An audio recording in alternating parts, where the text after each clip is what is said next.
হ্যাঁ রে মামুন, ঠিক আছে মাখাটা?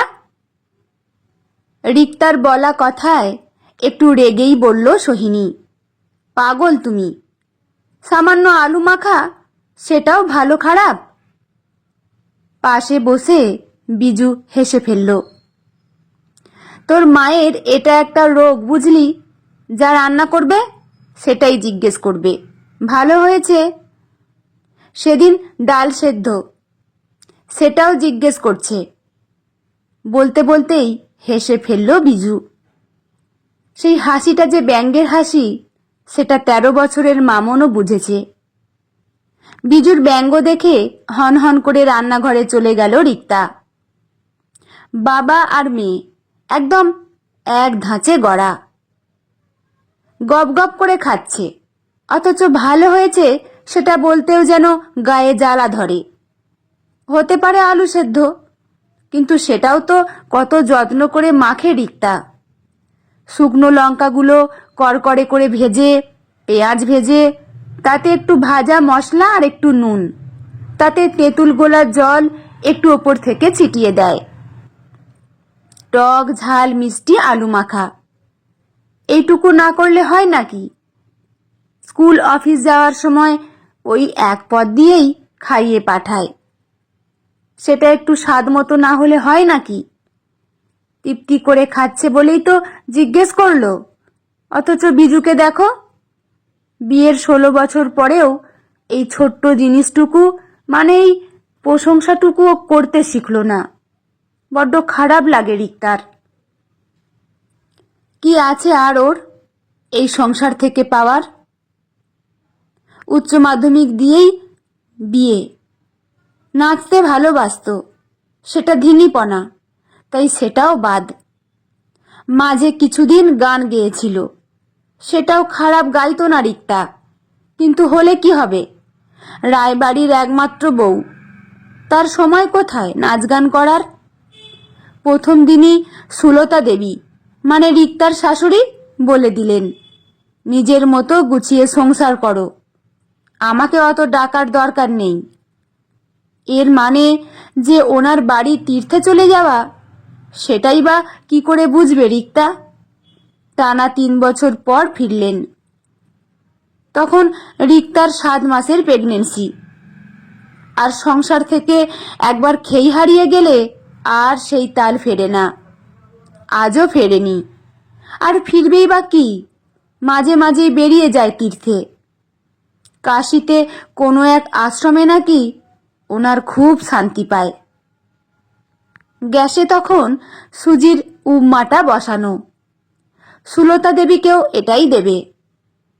মুড়িটা ফুরিয়ে গেছে, কিন্তু যদি না খায়, এটাও ভাবছে। বারবার করে খুন্তি নাড়ছে রিক্তা, যাতে নিচ থেকে ধরে না যায়। আজ একটু অন্যরকম ভাবে বানিয়েছে উপমাটা। একটা মশলা বানিয়েছে। কারি পাতা আর সর্ষেটা শুকনো কড়াইয়ে ভেজে গুঁড়ো করে নিয়েছে। ওগুলো মুখে পড়লে বড্ড বাজে লাগে। মা, আসলাম। মামনের গলা পেয়ে বেরিয়ে এলো রিক্তা। বিজুও তৈরি। ঠিক আছে, সাবধানে যেও, খুব ভালো করে পরীক্ষা দাও, সব ভালো হবে। মেয়ে আর বর বেরিয়ে যেতেই রিক্তার আবার একা লাগলো। এই তো দুটো কথা, এই কথাটুকু বলতে তো আর টাকা লাগে না। মা, আলু মাখাটা আজ ফাটাফাটি হয়েছে। ব্যাস, এইটুকু বললেই তো খুশি হয়ে যায় রিক্তা। এই সংসারে থেকে তো এইটুকুই পাওয়া। ধুস বলে দরজা আটকে রান্নাঘরে এলো। উপমাটার দারুণ গন্ধ বেরিয়েছে। ওপর দিয়ে 1 চামচ ঘি আর বাদাম ছড়িয়ে ঢেকে দিল। কিছুক্ষণ ঢাকা থাক, এতে গন্ধগুলো মিশবে। ততক্ষণে টেবিল পরিষ্কার করে এসে দুপুরের রান্নার জোগাড় করে নিল খানিকটা। আজ ইচ্ছে আছে কাসুন্দি দিয়ে উচ্ছে ভাজবে, সঙ্গে আমড়া দিয়ে টক ডাল আর মাছ। ফ্রিজে পাবদা আছে। আজ পাবদাকে সর্ষে পোস্ত দিয়ে মেখে কাঁচা সর্ষের তেল ঢেলে টিফিন বক্সে করে ভাপে বসিয়ে দেবে। নরম মাছ, একটু সাবধানে করতে হবে। রিক্তার রান্না করতে ভালো লাগে, আসলে ও খেতেও যে খুব ভালোবাসে, কিন্তু যাদের জন্য করে তাদের থেকেই সাড়া পায় না। দরকার নেই, ও নিজে রাঁধবে, নিজে খাবে। প্লেটে ভরে সুজির উপমা নিয়ে ঢুকলো রিক্তা শাশুড়ির ঘরে। উনি এসে থেকেই ওই এক খাবার খেয়ে যান, দুধ মুড়ি কলা, দুপুরে চাল ডাল সেদ্ধ, আর রাতে দুধ রুটি। তাই এর থেকে কোনো আশা নেই রিক্তার। আজ আবার এত ঝক্কির খাবার। সুলতা দেবী বলতেই রিক্তা বলল, খাও তো, আজ একটু রুচি বদলাও। প্লেটটা হাতে দিয়েই চলে গেল রিক্তা। নিজেও প্লেটে সাজিয়ে নিল উপমা, মুখে দিয়েই চোখ বুজে ফেলল। অপূর্ব স্বাদ, কিন্তু তাও নিজের প্রশংসার সুখ পাওয়া যায় না। কেউ যদি একটু ভালো বলতো। বাড়িতে দেখে এসেছে, মা যাই রান্না করতো বাবা সার্টিফিকেট দিত, ভালো হলে ভালো, খারাপ হলেও বলতো। রিক্তারা দুই বোন, ওদের কেউ শিখিয়েছিল যে যেই কাজটা করে তার প্রশংসা করতে হয়, তার সম্পর্কে দুটো কথা বলতে হয়, তবেই তো সে উৎসাহ পাবে। না হলে 365 দিন একই কাজ করতে করতে হাঁপিয়ে যাবে সে। সেই শিক্ষা থেকেই তো এখনো মামন একটা নামতা মুখস্থ করে দিলেও ভেরি গুড বলে রিক্তা।